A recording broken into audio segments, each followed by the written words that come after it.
como borré el cuadro y ahora empiezo, o sea, continúo, pero con otras cositas, recuerdo que en la primera parte de la mañana compartí con ustedes un cierto malestar que tengo con la palabra espiritualidad y les conté un poco las razones, ubicándolas en la sociedad líquida en la cual vivimos, según la expresión del filósofo polonés Zygmunt Bauman. Enseguida les mostré cómo vivíamos una espiritualidad más o menos sólida, o sea, de prácticas, y que creíamos, y todavía hay mucha gente que sigue creyendo. Creo que quizás puedo hablar de algunos grupos que son excepción a esta regla. O sea, vivimos en una sociedad líquida, pero seguimos en una espiritualidad sólida. Y hay gente que entonces critica a todo el mundo a partir de su espiritualidad sólida. Y bueno, he hecho muchos comentarios que no voy a repetir, pero ahora salgo, digamos, de una narrativa de la crisis espiritual, particularmente de algunas de nosotras, y ahora entro en un momento donde intento recuperar algo en otra clave y entro un poco más con el feminismo. Bueno, solo para ahora. Gracias. Bueno, la primera cosa que a mí me gustaría de rescatar, pero en otro sentido, es la primera palabra espíritu. Es que cuando hablamos de espíritu en la tradición cristiana, o identificamos el espíritu al Espíritu Santo como una persona de la Santísima Trindad, aunque aquí escribí en minúsculo, pero escribimos en mayúscula espíritu, como si fuera el Espíritu de Dios, y que es este Dios que infunde en nosotras un espíritu o una alma.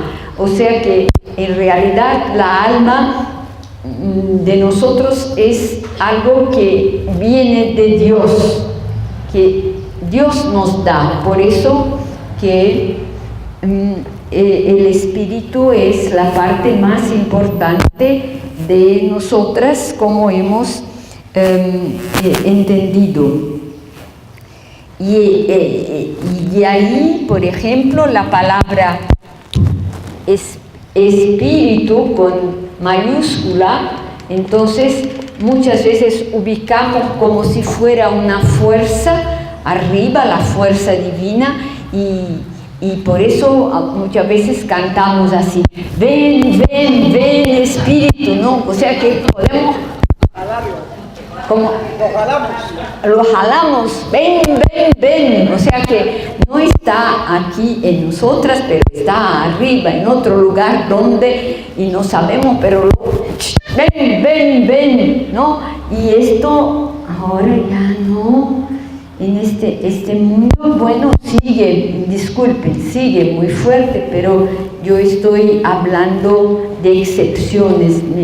Nos consideramos quizás las que estamos aquí un poco marginadas, excepcionales, como tú decías que ya no puedes morir en la iglesia.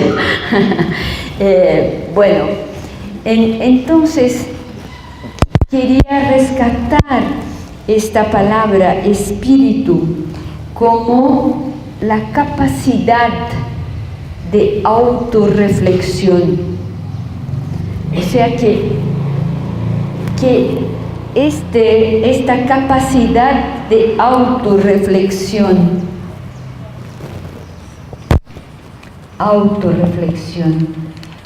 es una capacidad adentro de la materialidad de mi vida, adentro de la materialidad de mi cuerpo, adentro de mi cuerpo. No es algo que paira en los aires, pero es una capacidad para aprender, para comprender el proceso histórico o el proceso personal en el cual nos ubicamos. Y entonces, cuando decimos espíritu en este nuevo sentido, es mucho más la capacidad también de percibir que en mí, en nosotras, hay pedazos. Hay pedazos de otras personas. En mí, en nosotras hay nuestros ancestros, pero mucho más que nuestros ancestros, que de repente, por ejemplo, si leo una novela que me encantó, hay algo de esta novela que se incorpora en mi conciencia, en mi conocimiento. Y ahí empezamos a darnos cuenta que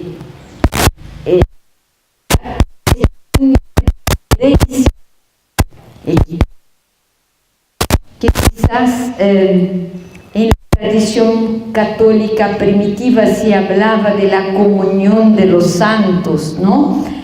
Pero no hablo más de eso, pero lo que quiero decir en un nuevo lenguaje de nuestro tiempo es que yo puedo reconocer que mi yo es lleno de retazos, se dice, de retazos de otros. Yo soy también otras personas. Yo reconozco estos retazos.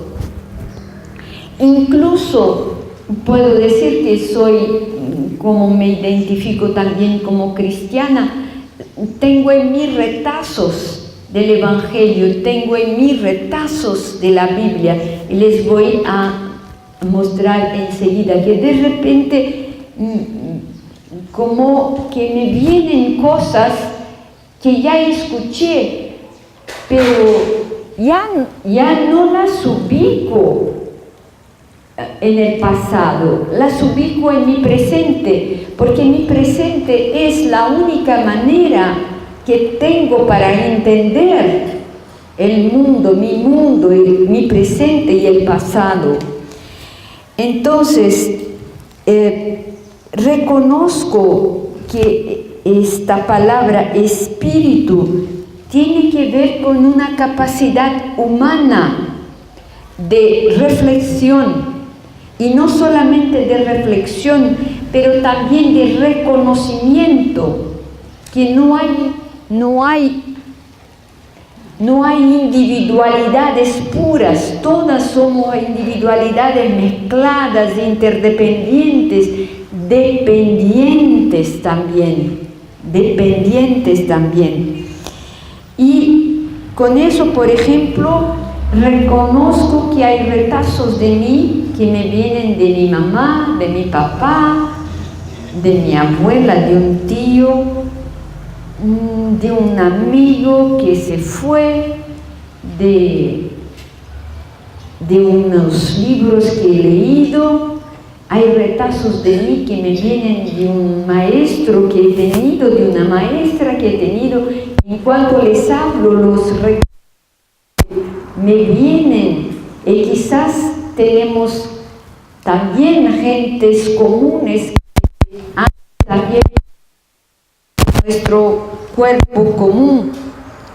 Hay cosas que me quedan y que escuché en el tiempo en que viví en Recife, de campesinos, de gente que vivía en el mismo barrio y que de repente sí me vuelven como una sabiduría que teje mi vida. Esto es espíritu. Y esto es también espiritualidad como el movimiento, un movimiento de mi vida, como mi vida va y vuelve, trae, aprende.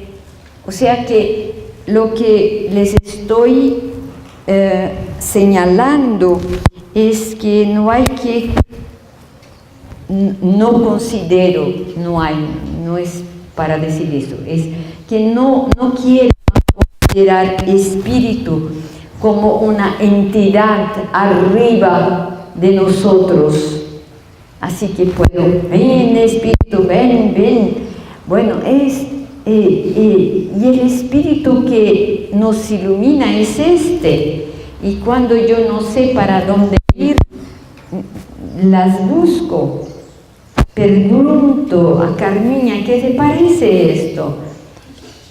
Pilar, ¿piensas que por ahí me va bien?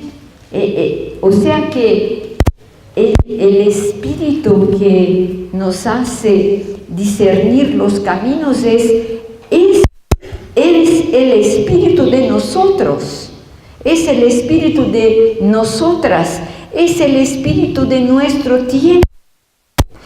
Y en este sentido, cuando hablo de este espíritu con una E pequeña, es que estoy valorando el presente, porque la tradición de la espiritualidad valora mucho más lo del pasado. Hay que ser, como decía Ignacio de Loyola, esto, aquello y aquel otro. Pero hoy, y que tienen valor quizás relativo para nuestra realidad. Entonces, el espíritu es nuestro, y por eso lo siento cuando digo, porque hemos aprendido que el Espíritu Santo es como decir, donador, lo que da, que es donador de dones. Dador de dones, y de repente ahí el espíritu pequeño, y que es la realidad, y el espíritu en nosotras es dador y robador. ¿Entienden lo que quiere decir? Que puedo dar, que pues también puedo robar, y que la sociedad es compuesta de hombres y mujeres que tienen un espíritu donador, pero tienen un espíritu también lleno de ambiciones, lleno de, ¿cómo dices? Robador, que acapara, que toma, que se apodera, que se torna propietario de las personas. Y entonces ven que ya no estoy haciendo, que puede ser muy bonita, pero totalmente idealizada, que hay un espíritu que solo es donador, que solo es consolador, un espíritu que es solo santificador. No, en realidad, bueno, puede ser menos romántico lo que estoy a decir, mucho menos romántico, pero es una invitación para que descubramos en los límites de esta tierra que es la nuestra, de esta humanidad que es la nuestra, la belleza que se descortina en las cosas que llamamos feas, la bondad que se descortina en la marginalidad, como me contaba esta mañana Alba, Estela y Herodia. Descortina, sí, y que de repente la gente no iba a pensar que los sicarios tienen el Espíritu Santo. No se va a no quiero que tengan el Espíritu Santo, pero que tengan un espíritu que es reconocible, que no es solo malo, que hay algo de la bondad que es constitutiva también de los seres humanos y que se puede rescatar. Entonces, como ven, hago un cambio porque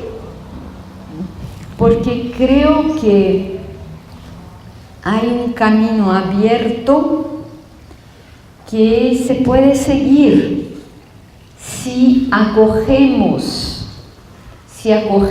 primero la realidad de nosotros. Y en esta acogida, yo pienso que empezamos a construir pequeñitas comunidades. ¿Qué son estas comunidades de sentido? Que de repente nos damos cuenta que estamos hablando un mismo lenguaje, que no es el lenguaje de toda la gente, pero hay un mismo lenguaje de gente que está en Colombia, en Venezuela, en Brasil, en Alemania. Hay gentes que están hablando el mismo lenguaje.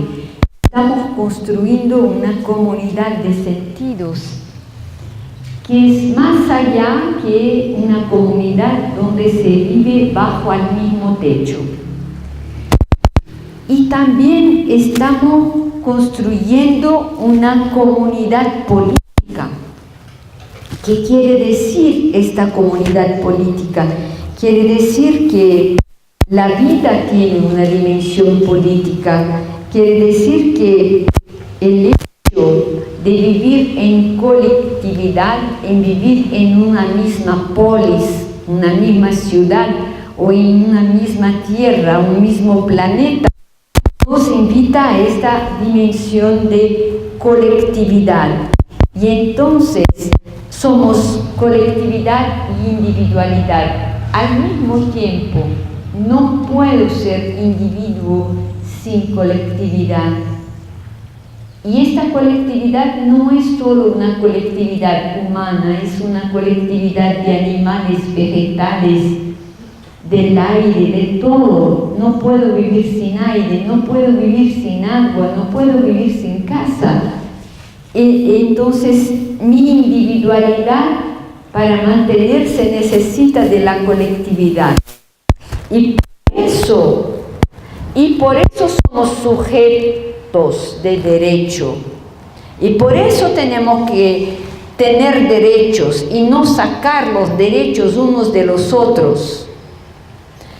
O sea que rescato muchas cosas que ustedes ya saben, pero las rescato en los límites de nuestra propia vida, para no fortalecer las alienaciones de nuestro tiempo. Después ustedes van a hacerme preguntas sobre esto, pero hay tanta alienación. O sea, la plata virtual, ¿entienden cuando hablo de plata? Dinero virtual vale más que un saco de maíz que alimenta, y yo no puedo comer dinero virtual.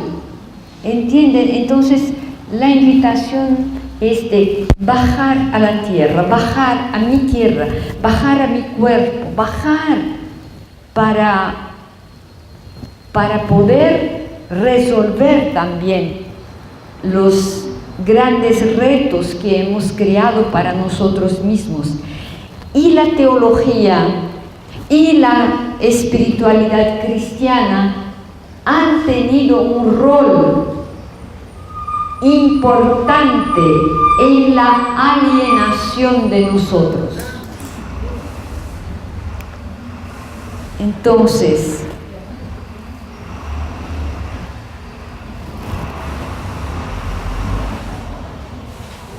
de repente, quiero afirmar que mi cuerpo es lleno de retazos también bíblicos.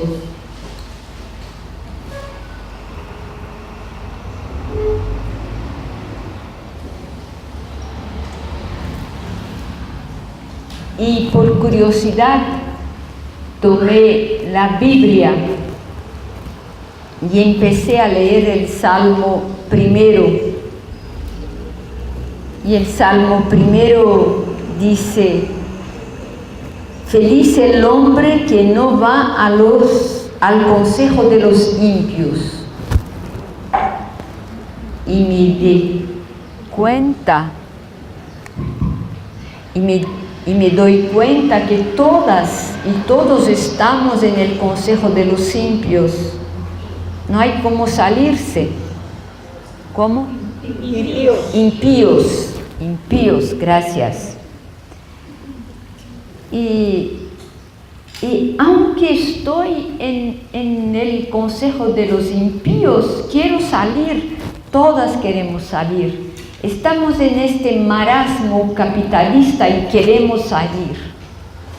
O sea, ustedes ven que de repente en mi cuerpo suenan memorias aprendidas de salmos repetidos tantas y tantas veces, y de repente no digo que no estoy en el consejo de los impios, digo estoy también en el consejo de los impios. Y después me acuerdo del Salmo 2 que dice que los reyes de la tierra se amotinan y se insurgen contra Yahvé. Pero Yahvé no es Dios, lo que hemos construido como Dios. Yahvé es lo que es. Yahvé es lo que es. Entonces nos insurgimos contra la vida, contra lo que es. De nuevo son retazos que me vienen de mi tradición. Y después el Salmo 3 va a decir: yo me acosto y adormezo porque tú eres mi escudo. ¿Quién es mi escudo? Es la vida. Es la vida. Es lo que es. Yahvé es lo que es. Por eso les invito a desalienación, o sea que no pensar que es de allá que viene, es de acá que viene, es acá que es, Yahvé es acá. Y el Salmo 4 va a decir: ¿hasta cuándo van a amar el nada o la nada? La nada. ¿Hasta cuándo van a buscar la ilusión? Mala. O sea que la religión crea ilusiones.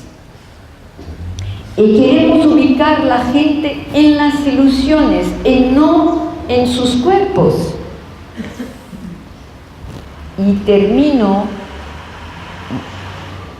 estos retazos en el Salmo 6 que dice, mis ojos derreter, se dice derreter, ¿ah?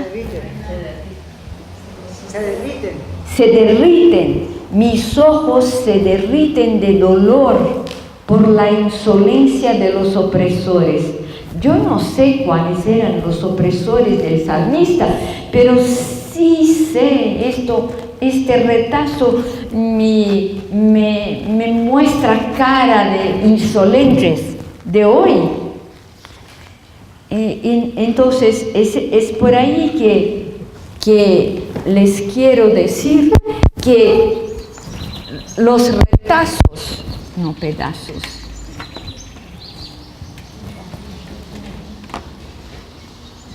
los retazos de mí también me vienen del pasado y yo podría citarles tantas cosas que son retazos de mí. Y entonces, cuando digo espiritualidad, estoy diciendo autorreflexión, autoconciencia, gratitud, belleza, encantamiento, encuentro, pero en los límites de mi vida, en los límites de nuestra vida. Espiritualidad no es la invitación para salir de la historia y buscar una perfección allá de la historia. Esta espiritualidad no tiene nada de perfección, no es perfecta, al contrario, es mezclada, imperfecta, insegura, como es la vida. Bueno, ahora quiero empezar por aquí, por el feminismo.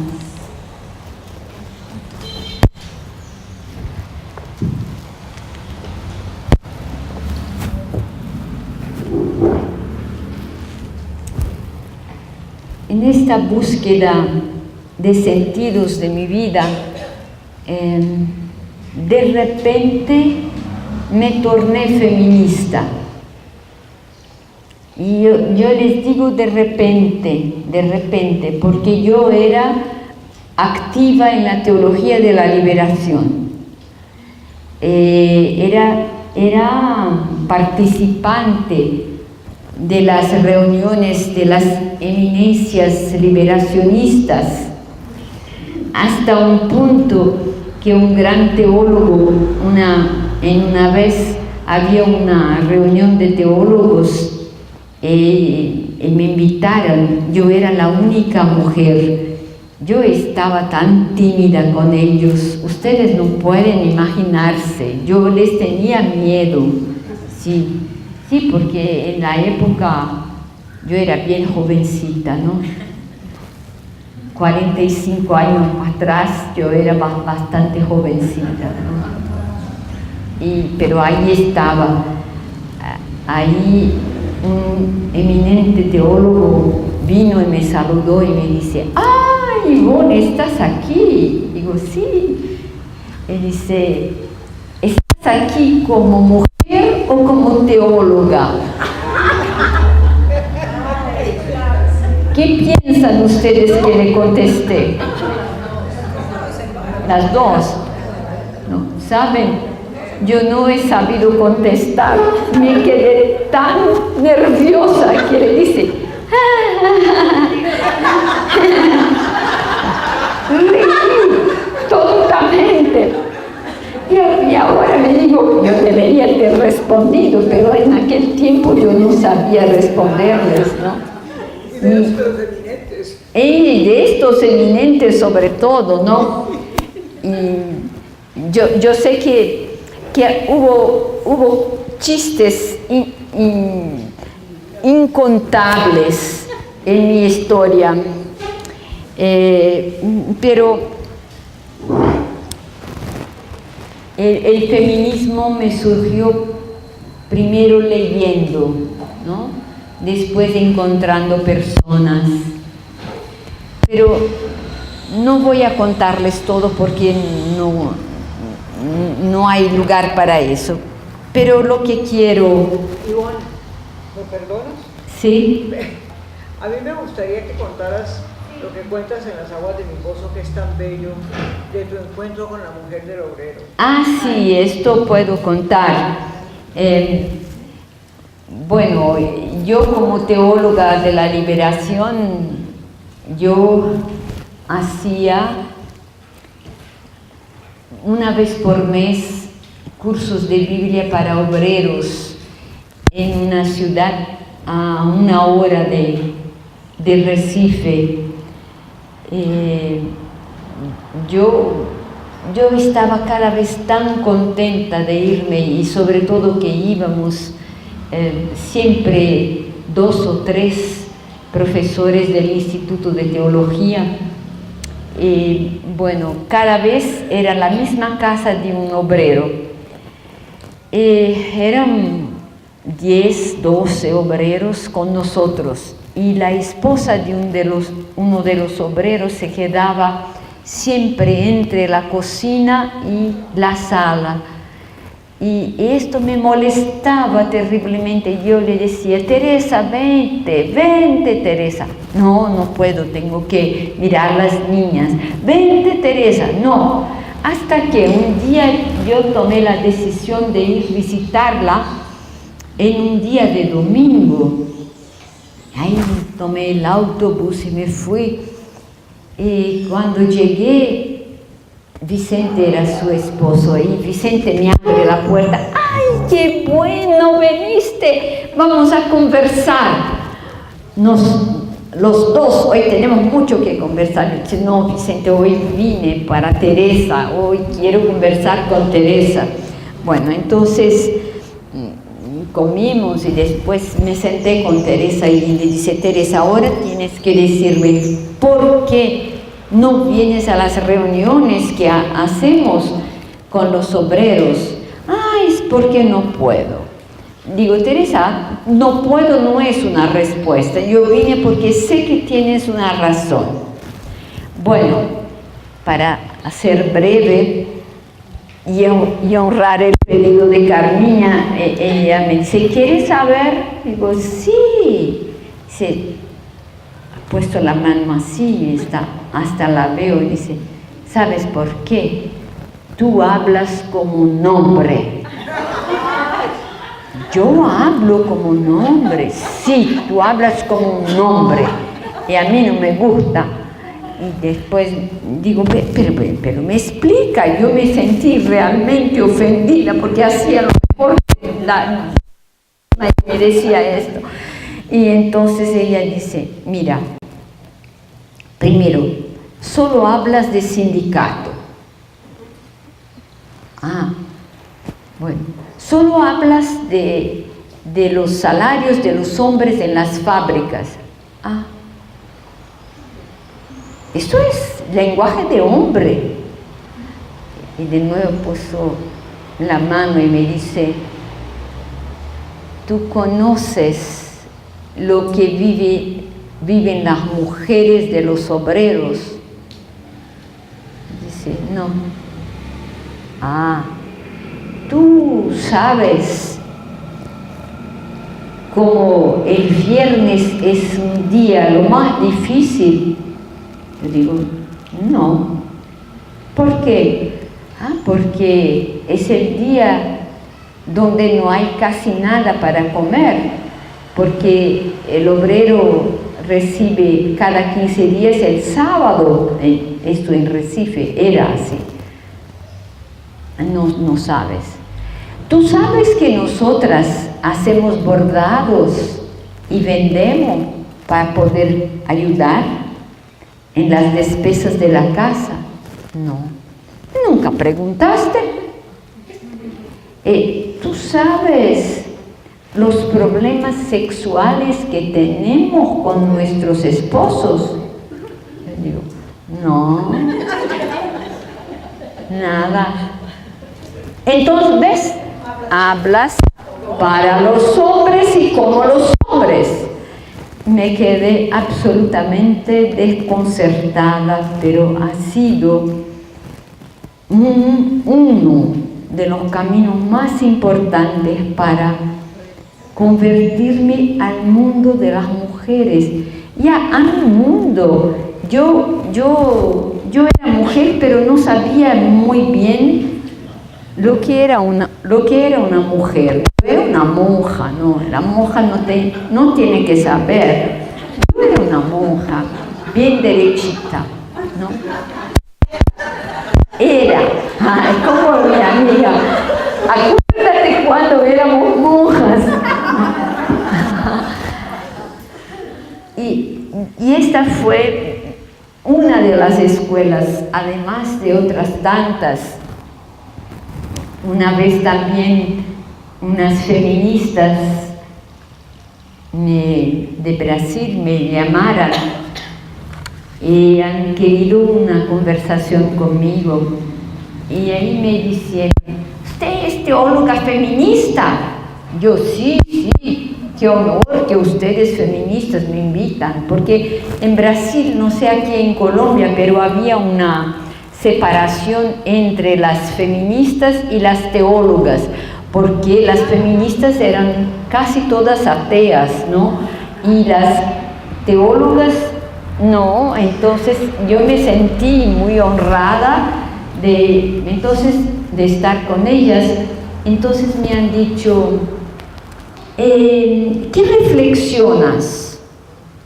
Yo les decía tantas cosas, por ejemplo, una cristología feminista. ¿Y qué es esto? Intentaba decirles, bueno, rescatar Jesús, la cuestión de la salvación, introduciendo a las mujeres, muchas cosas, bla, bla, bla. Y ahí me preguntaron, ¿y las teólogas como ustedes reflexionan sobre sexualidad de mujeres? ¿Sexualidad de mujeres? No.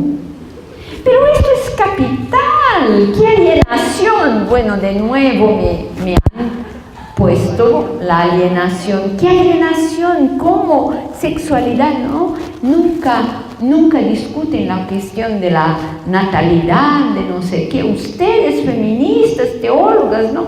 Bueno, de nuevo fue un otro baño, ¿no? Entonces, por todo eso, quiero decirles que el feminismo surgió en mi vida como tempestades sucesivas. Que me han movido las entrañas, han derrumbrado muchas cosas en mí misma, me han dejado en un sentido simbólico sin techo. Y sobre todo sin techo en la Iglesia Católica. Hasta cierto punto también en mi congregación. Hasta cierto punto. Porque la Iglesia Católica me daba un techo, me contenía. ¿Entienden la palabra? Me contenía. Y este techo era guardado por Dios Padre Todopoderoso, Jesucristo, a quien yo tenía que seguir y escuchar a sus ministros, a sus representantes. Y la Iglesia Católica me daba casa, sentido, hermanas, hermanos.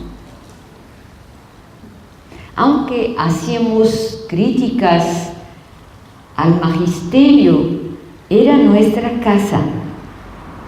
Fue allá que empecé a luchar por la vida de los pobres, pobres, genéricamente, ¿no? Yo no tenía claro las mujeres. Y leyendo una teóloga alemana, Dorothee Sölle, descubrí que Dios Padre ha sido un cómplice de la destrucción de tanta gente en el nazismo. Hitler, por ejemplo, hablaba de su obediencia a Dios. Y yo pensé también en América Latina, tanto sufrimiento con las dictaduras militares y todas muy católicas, y que me daba dolor. Entonces, el feminismo me ha obligado a cambiar mi teología, me ha obligado a hacer otra cosa, me ha obligado también a repensar mi filosofía.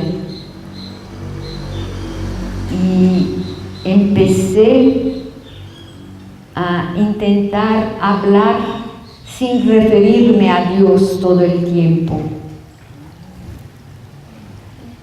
O sea, hacía teología sin Dios, en un sentido simbólico. Y ahí empecé a desaprender simbólicamente también muchas cosas, porque ya no podían más estar en mi cuerpo, en mi piel, y empecé también a descubrirme como cuerpo. Esto es terrible porque por mucho tiempo era cuerpo sin cuerpo, no sé si me entienden. Y de repente empecé también a tener que hablar. Mujeres empezaban a preguntarme: ¿y cómo haces? ¿Y cómo vives? ¿Y con quién andas? Y empecé también a acercarme de cuerpos sufrientes, y de repente, no sé por qué, cuerpos sufrientes de aborto, que me hablaban, que yo escuchaba, y que he tenido líos con la institución por esto. Entonces el feminismo, el contrario de abrigo, como se dice en español, el contrario de abrigar, desabrigar, se puede desabrigar. El feminismo me desabrigó y al mismo tiempo me atraía. Qué cosa, ¿no? Me atrae y me desabriga. Por eso que tengo casa en el lugar del feminismo, y tengo casa en la Iglesia Católica, pero una casa crítica, ¿no? El feminismo me condució también a otro público, a otros lugares, a otros sujetos, a otros cuerpos, a cuerpos de mujeres que eran sexualmente abusadas en las diferentes instituciones, incluso en la Iglesia. Y cuando hablo aquí de la Iglesia, hablo especialmente de la jerarquía. Descubrí con el feminismo que la sexualidad es también problema social, político y religioso. Que las mujeres son condenadas por su sexualidad, porque nacieron mujeres.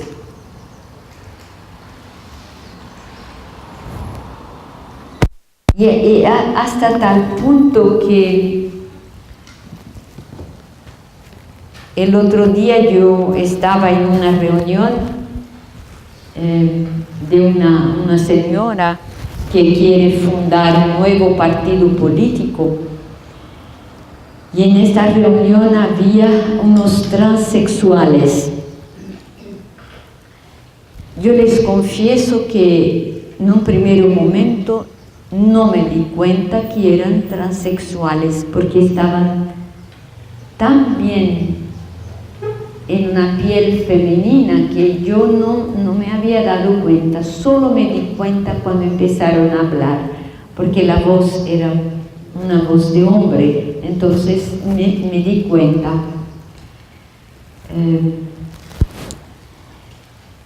Pero ellos contaron algo que yo no sabía. Me han dicho que los transexuales que tienen biológicamente el sexo masculino, biológicamente masculino, y se transforman en el género femenino, si quieren, son totalmente oprimidos, porque salen de una categoría más elevada y entran a la categoría de mujeres, que es socialmente más inferior, mientras los que son mujeres y que son transexualmente hombres suben de categoría. ¿No? Yo no había pensado en eso, o sea, para decirles que el feminismo me conduce a lugares y a descubiertas que yo no tenía, y esto es parte del proceso de autorreflexión y de reflexión sobre la complejidad del mundo en el cual vivimos. Y por eso las cosas así muy ingenuas ya no nos sirven, ¿no? Bueno, todo eso me invitó a repensar tantas cosas, a repensar mi cuerpo consagrado. ¿Qué quiere decir mi cuerpo consagrado en la vida religiosa?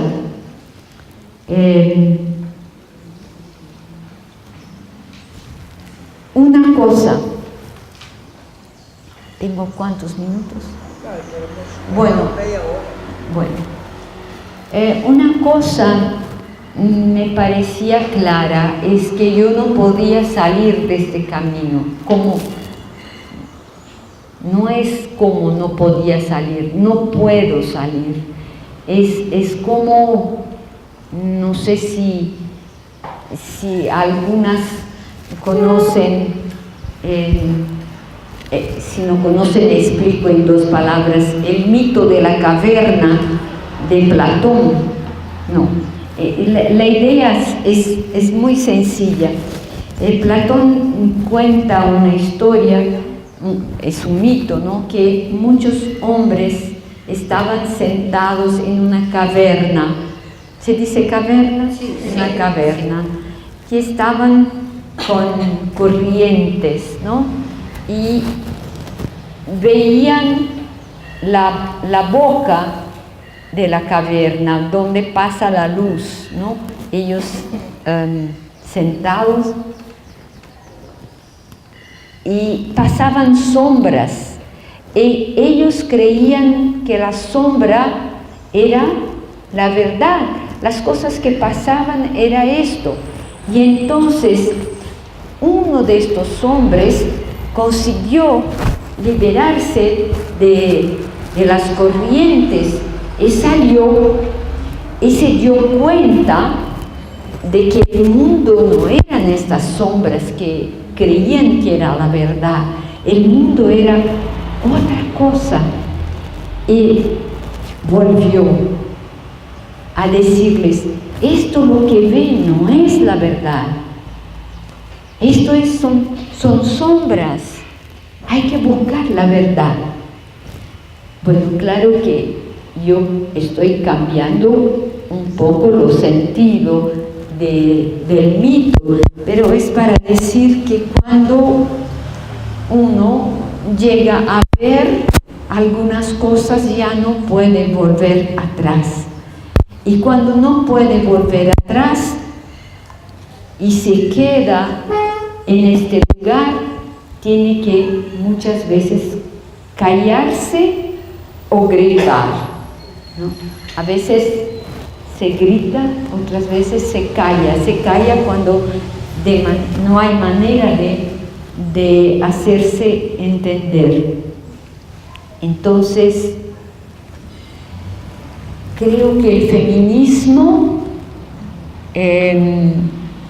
ha introducido para muchas mujeres cristianas, y soy parte de ellas, una especie de división, una especie de falta de casa, una especie de ¿cómo?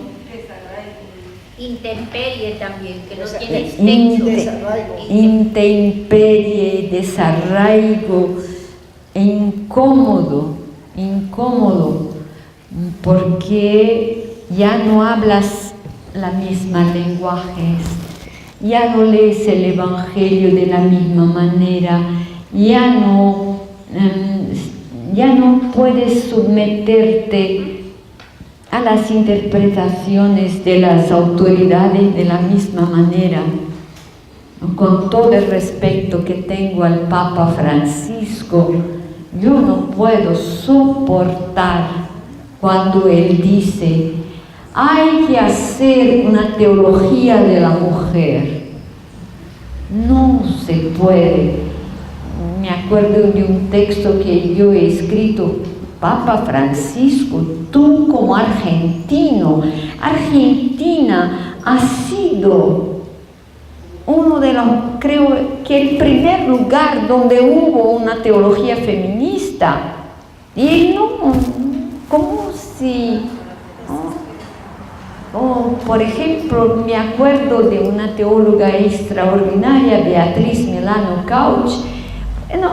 Ni siquiera se da cuenta que esta mujer que ya murió existió, y tantas otras. Ninguna alusión, por ejemplo, a figuras femeninas en la lucha ecológica.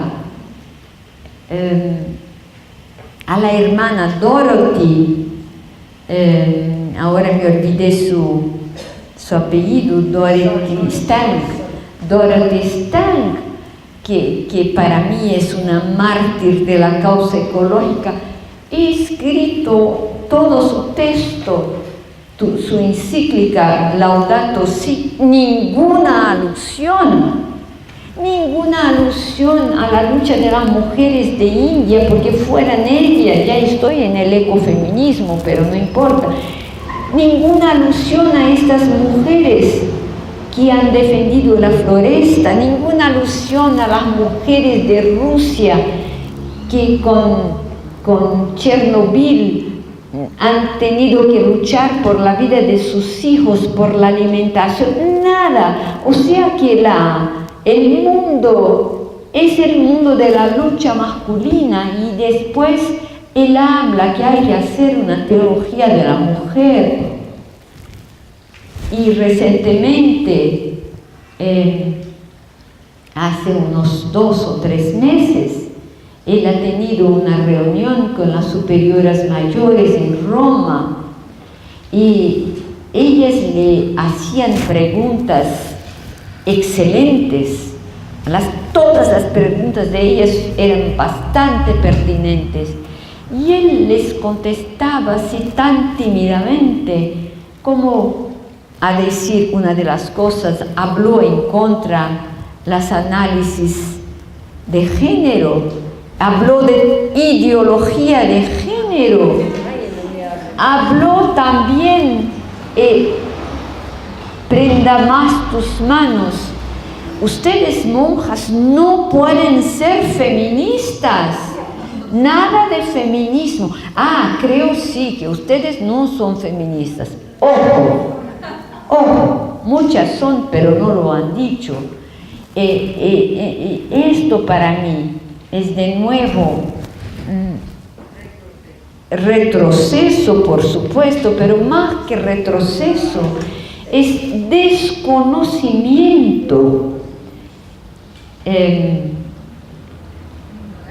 Quiero decir, hasta desconocimiento voluntario, político, de lo que hemos hecho y de lo que no reconocen como hecho. Es invisibilización. Y es, gracias Carmen, es la invisibilización de una cultura feminista y en la cual se incluye teologías de mujeres de India, de mujeres de América Latina, de mujeres de África, de mujeres de Europa, de mujeres de tantos sitios que han creído y que han querido decir su creencia de otra manera. Nada. Y quiero avanzar porque ya está en la hora. Así que en este adviento del feminismo, yo también intenté por un tiempo decir, saben, para mí lo importante es la ética que está en el Evangelio. Lo importante es la ética de una tradición que toma en serio la vida de las mujeres. Y yo quería destacar la ética de la metafísica. Cuando digo metafísica, estoy hablando un poco de la manera como el Papa hace teología, ¿no? El Papa hace una teología metafísica, o sea, primero los principios y después la vida. No lo hace cuando analiza las situaciones sociales y políticas. Ahí sí está bien, pero cuando hace teología, él hace la teología según lo que ha dicho Tomás de Aquino, lo que ha dicho Urs von Balthasar, lo que ha dicho Romano Guardini, que él lo cita, y otros que ahora no me acuerdo, pero es que hay una metafísica, una concepción ya predada del cristianismo y todo tiene que adecuarse a esta concepción. Bueno, yo inocentemente decía, no, se destaca, pero después me di cuenta que la ética católica, yo tenía que hacer la pregunta, ¿quién hace la ética católica? ¿Quién construye la ética católica? Y me di cuenta que la ética católica era construida por los señores eticistas católicos, los teólogos católicos, el magisterio de la Iglesia. Ellos son los dueños de la ética. Y de repente digo, no, nosotras mujeres, estoy corriendo un poquito, por la tarde rescatamos lo que quieren, y las mujeres, nosotras, y me doy cuenta que ahora, hace unos años, muchas mujeres se están tornando eticistas, o sea, diciendo, la ética tenemos que hacerla nosotras, para nosotras también, porque ellos hacen una ética de control de nuestros cuerpos, de control de nuestra sexualidad. Hacen una ética basada en principios abstractos y nosotros nos queremos invitar a hacer una ética desde nuestras vidas, desde nuestros clamores. Y lo mismo, y esto no voy a entrar, las leyes de nuestros países, ¿no? Son los legisladores que hacen, pero cuando se trata de cuestiones de mujer, no discuten con las mujeres, ellos hacen las leyes para las mujeres. Esto solo para recordar todo el retroceso de la cuestión de la legalización y descriminalización del aborto en América Latina. Nicaragua fue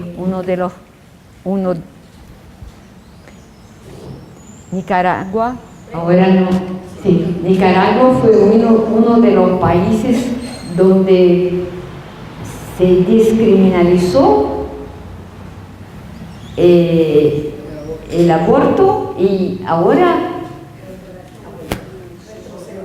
un retroceso increíble.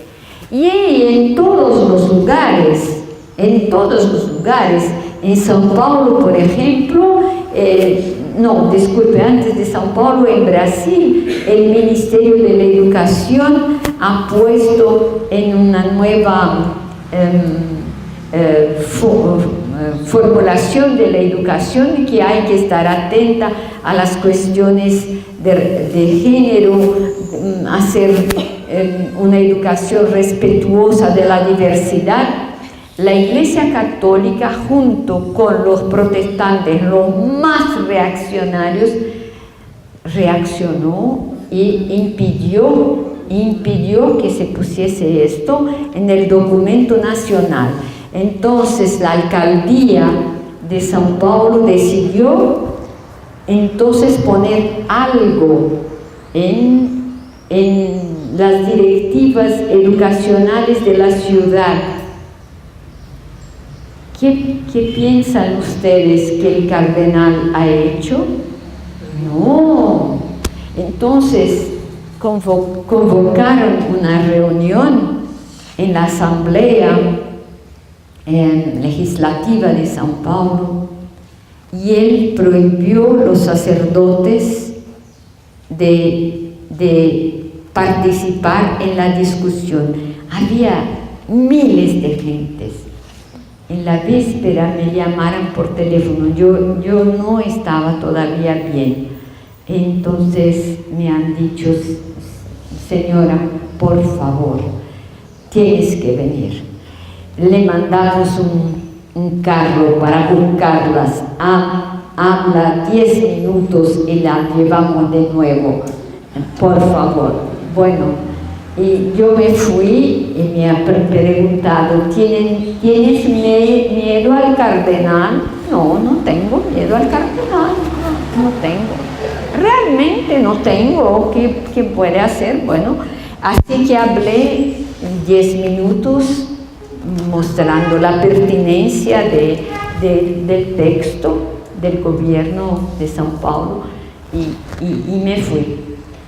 Bueno, yo podría contar muchas otras cosas, pero es para decir que tenemos que ayudarnos, mujeres, a pensar la ética y a hacer leyes que favorezcan nuestras vidas, nuestra ciudadanía, no solamente en la sociedad civil, pero sí es posible en la sociedad de la iglesia o de las iglesias, lo que me parece un poco difícil. Bueno, entonces, para terminar, ustedes van a decir: hablaste, pero ¿cuál es tu espiritualidad? Bueno, ya les conté que mi espiritualidad es un poco el movimiento de la vida. Me muevo en la vida. Quizás ustedes van a decir: pero ¿y la iglesia? Bueno, la iglesia también. Yo me ubico en la iglesia y han percibido que soy una activa lectora de los textos papales, pero no por amor al Papa, pero por amor a los fieles que tienen bueno, también lo quiero el Papa, no piensen que no lo quiero, bueno, pero entiendan que tenemos que desarrollar el espíritu crítico. Y finalmente termino diciendo que me vino, en cuanto preparaba esto, al final me vino otra imagen, ahora no más de una gallina, como en principio, pero me vino la imagen de una araña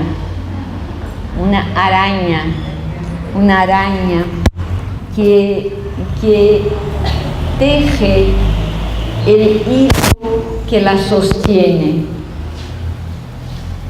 Lo que quiero decir es que no es que el hilo es independiente, el hilo que ella tece es dependiente de tantas cosas, dependiente del aire, del agua, del árbol o de la pared, dependiente, pero al mismo tiempo que no es autónoma, porque su vida se conyuga con tantas otras, ella también produce su hilo de sustentación de la vida. Entonces, la espiritualidad es esto, es cada una de nosotras producir su hilo de sustentación de la vida. Y puede romperse a cualquier momento, no es un hilo de hierro, no es un hilo absolutamente seguro, pero es un débil hilo, pero es un hilo. Cada una de nosotras tiene que poder producir su débil hilo de sustentación. Y es esto el movimiento de la vida, y es esto la espiritualidad con una E minúscula, sabiendo que estamos todas y todos inmersos en un misterio que nos desconocemos, lo que conocemos de la vida, de las cosas, de nosotras mismas, es tan poco, pero este poco es importante, este poco me lleva también, entonces en una perspectiva también ecofeminista, a luchar por los animalitos, por las plantas, por los árboles, las florestas. Luchar para que nosotros seres humanos no nos destruyamos destruyendo a ellos, ¿no? Porque las aguas, las plantas, los animalitos también son partes de mí misma, partes de nosotras, ¿no? Y así que mi casa de nuevo un poquito se construye, pero con tantas cosas tan diversas, pero ahí está. Hasta el momento este hilo es suficiente para vivir y para seguir la vida hasta que el hilo se rompa. Muchas gracias.